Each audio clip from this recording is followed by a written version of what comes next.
எப்படி என்ன சும்மா இருக்கீங்களா?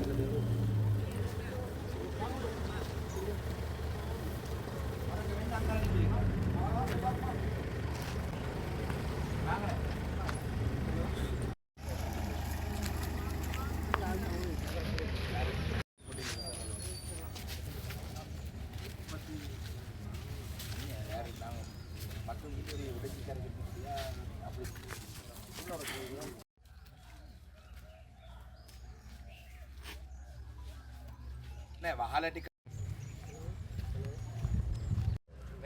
உடனே கடிதம் முடிக்கும் மாற்றத்துள்ளது இத்தனை பெருமதியானது.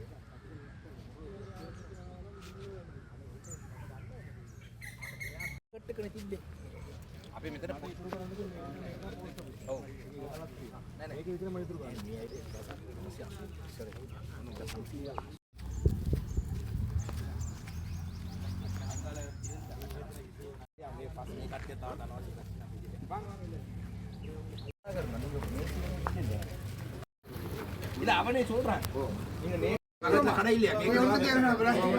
உண்மையிலே இன்றைய நாள் எங்களுடைய போரதீவு பற்று பிரதேச செயலக பிரிவிலே இருக்கும் பாலடி வட்ட மற்றும் பொதுவாக இந்த பக்கியல்ல பிரதான வீதியிலே வசிக்கும் மக்களுக்கு ஒரு மகிழ்ச்சியான ஒரு நாள். எங்களுடைய நீண்டகால ஒரு முயற்சியாக இருந்த இந்த பாலடி வட்ட இராணுவ முகாம் இருந்த இடத்திலே எங்களுடைய பாலடி வட்டைக்கான சந்தை நான் 60ஆம் ஆண்டுகளிலே ஆரம்பிக்கப்பட்ட அந்த சந்தை பிற்காலத்திலே 80, 90, 2000 ஆண்டுக்கு பிறகு முழுமையாக இராணுவ கட்டுப்பாட்டிலே இருந்த அந்த காணியை மீண்டும் எங்களுடைய தேவைக்காக மக்களுடைய தேவைக்காக நாங்கள் வேணுமென்று கேட்டுக்கொண்டதுக்கு இணங்க உண்மையிலே இதிலே பலர் பல கருத்திலே சொல்வார்கள். சாதாரணமாக ஒரு தரம் பாராளுமன்றத்திலே பேசியோ ஒரு தரம் ஒரு அபிவிருத்தி குழு கூட்டத்தில் பேசியோ இவ்வாறான விடயங்களை கையாள முடியாது. உண்மையிலே நாங்கள் பல ராஜதந்திர நகர்வுகளை செய்துதான் முதலாவது கட்டமாக முரக்கட்டாஞ்சன இராணுவ முகாமுடைய விடுவிப்பை செய்து நாங்கள் இன்று பாலியற்ற இராணுவ முகாமும் நாங்கள் உள்ளே சென்று பார்த்து நாங்கள் அதில் அந்த கட்டிடங்களை இடிக்காமல் எங்களுக்கு அந்த கட்டிடங்களோடே அந்த சபைக்கு போறது பெற்ற பிரதேச சபைக்கு அதை கையளிக்குமாறு நாங்கள் கேட்டிருந்தாலும் கூட அவர்கள் அந்த கட்டிடங்களை இடித்திருக்கிறார்கள். இருந்தாலும் பரவாயில்லை, நாங்கள் அந்த காணி எங்களுடைய அந்த சந்தை நடந்த காணியை மீண்டும் எங்களுக்கே கையளிக்கிறதுக்கான நடவடிக்கை எடுத்திருக்கும். உண்மையிலே ஜனாதிபதி அவருக்கும் நன்றி சொல்ல வேண்டும் என்றால் பாதுகாப்பு அமைச்சினுடைய ஆலோசனை குழு கூட்டத்திலே ஒரு வருடத்துக்கு முதல் நான் சென்ற பொழுது சொன்னார், நிச்சயமாக இதை நான் விடுவித்து தருவேன் என்று. அதனைத் தொடர்ந்து 3 பாதுகாப்பு அமைச்சினுடைய ஆலோசனை கூட்டம் நடந்திருக்கு. இறுதியாக நடந்த கூட்டத்திலே சொல்லியிருந்தார், அடுத்த கூட்டத்துக்கு முதல் இந்த காணியை நான் விடுவிப்பேன் என்று. இருந்த பொழுதும் 7 பேர்ச் காணிகள் விடுவிக்கப்பட்டிருந்தது. இராணுவத்தை சேர்ந்தவர்கள் இல்ல 7 பேர்ச் தான் தரலாம் என்று சொன்னால் நாங்கள் அதை இணங்கவில்லை, அதை ஏற்றுக்கொள்ள முடியாது என்று நாங்கள் சொல்லி இன்று முழுமையாக அந்த காணியை எங்களிடம் கையளிக்கிறதுக்கான நடவடிக்கை எடுத்துக்கொண்டிருக்கிறார்கள். அந்த வகையிலே அதிலே போரதீவு பற்று பிரதேச சபையினுடைய கௌரவ தவிசாளர், துணை தவிசாளர், உறுப்பினர்களுக்கும் உண்மையிலே இதிலே பங்கு இருக்கிறது என்றால் போரதீவு பற்று பிரதேச சபை தெரிவு செய்யப்பட்டதுக்கு பிறகு இந்த காணி நான் பல வருடங்களாக இந்த காணி எங்களுக்கு வேணுமென்ற கோரிக்கை முன்வைத்த பொழுதும் கூட இல்லை, இதுக்கு மாற்று காணி இருக்கு, உள்ளே நாங்கள் சந்தை கட்டி கொடுத்திருக்கிறோம், வேற காணி வழங்கியிருக்கிறோம், அங்கு இந்த காணி தேவைப்படாது என்றெல்லாம் பல பொய்யான தகவல்களை இராணுவத்தை சேர்ந்தவர்கள் வழங்கி கொண்டே இருந்தார்கள். அந்த நேரத்திலே உண்மையிலே போரதீவு பற்று பிரதேச சபை புதிய சபை தெரிவு செய்யப்பட்டதுக்கு பிறகு தவிசாளர் அவரும் துணை தவிசாளர் அவருடைய வட்டாரம் இவர்கள் இணைந்து இந்த காணி நிச்சயமாக தமிழ் மக்களுக்கு தேவை, இந்த பிரதேச மக்களுக்கு இந்த காணி பாவனைக்கு தேவை, பொது சந்தை தற்பொழுது இருக்கிற இடம் பொருத்தம் இல்லாத ஒரு இடம், அது எங்களுக்கு பொருத்தமான இடம் இதுதான் என்று சொல்லி அவங்களுடைய பிரேரணைகளையும் பாதுகாப்பு அமைச்சு ஜனாதிபதி போன்றவர்களுக்கு அவர்களுடைய பங்களிப்பும் இதில் இருந்தது. அதே போலதான் எங்களுடைய தபால் நிலையத்திலே இருந்த சகோதரரையும் நாங்கள் மறக்க இயலாது. நான் நினைக்கிறேன் இந்த விடயம் சம்பந்தமாக எங்களை எல்லாரையும் விட அவருடைய பேர் என்ன, ரமேஷ் அவர்கள், நான் நினைக்கிறேன் அவருடைய அயராது முயற்சி, நான் நினைக்கிறேன் இந்த விடயம் சம்பந்தமாக முதலாக அவர் என்னை 2016-17 காலப்பகுதியிலே என்னை வந்து சந்தித்திருந்தார். நான் நினைக்கிறேன் அவருடைய ஒரு தொடர்ச்சியான அழுத்தம் எங்களுக்கு இதிலே இருந்தது.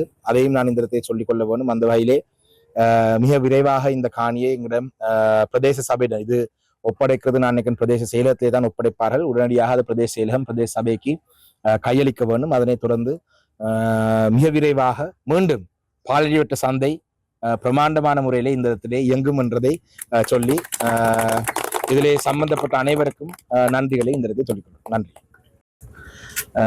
போரதிப்பட்டி பிரதேச சபைக்குட்பட்ட பாலேரி வட்டை வட்டாரத்தில் இருக்கின்ற இராணுவ முகாமானது முற்றாக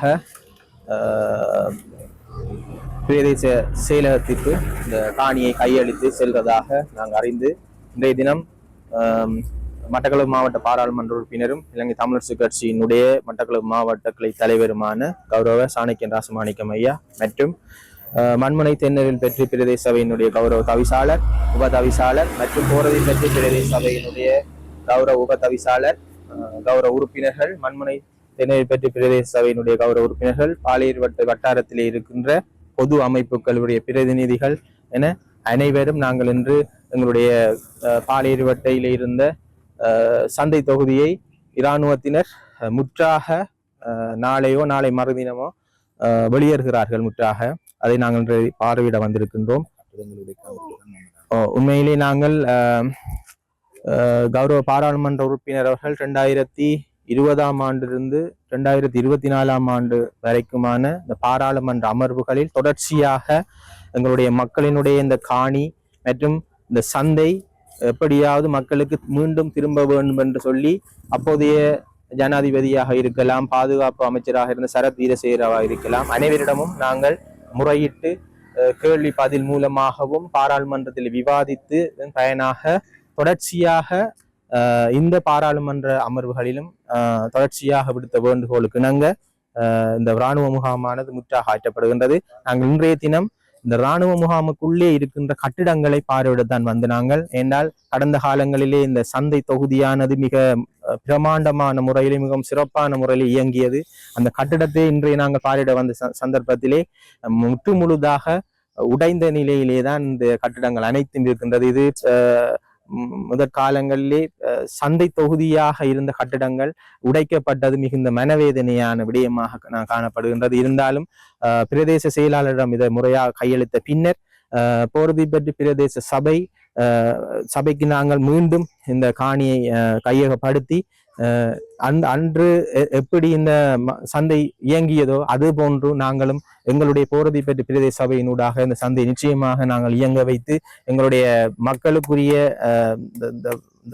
பொருளாதார மேம்படுத்தலையும் நாங்கள் போரதிப்பட்டி பிரதேச சபை ஊடாக இந்த சந்தையை இயங்குவதன் மூலமாக நாங்கள் ஏற்படுத்துவோம் என்று கூறி இந்த போரதிப்பட்டி பிரதேச சபையானது இலங்கை தமிழரசு கட்சியின் வசம் வந்த பின்னர் நடந்த 4வது சபை அமர்வில் 2வது சபை அமர்வில் நாங்கள் இலங்கை தமிழரசு கட்சியினுடைய கௌரவ உறுப்பினர்களின் வேண்டுகோளுக்கு இணங்க அந்த பிரேரணை ஏற்றுக்கொள்ளப்பட்டு பாதுகாப்பு அமைச்சு ஜனாதிபதி என அனைவருக்கும் நாங்கள் வேண்டுகோள் ஒன்று விடுத்த நாங்கள் இந்த இராணுவ முகாமானது முற்றுமுழுதாக அகற்றப்பட வேண்டும் என்ற அந்த வேண்டுகோளையும் கௌரவ பாராளுமன்ற உறுப்பினர் சாணக்கியன் ராசமாணிக்கம் ஐயா விடுத்த வேண்டுகோளையும் கருத்தி கொண்டு உடனடியாக இந்த இராணுவத்தை விடுவித்த பாதுகாப்பு அமைச்சர் ஜனாதிபதிக்கு நாங்கள் நன்றியை தெரிவிப்பதோடு எதிர்வரும் காலங்களில் மிக சிறப்பான முறையிலே இந்த ஊர் மக்களுடைய ஆதரவுடனும் இந்த சந்தை மீண்டும் இயங்கும் என்றதை நான் இந்த இடத்துல தெரிவித்துக் கொள்கிறேன்.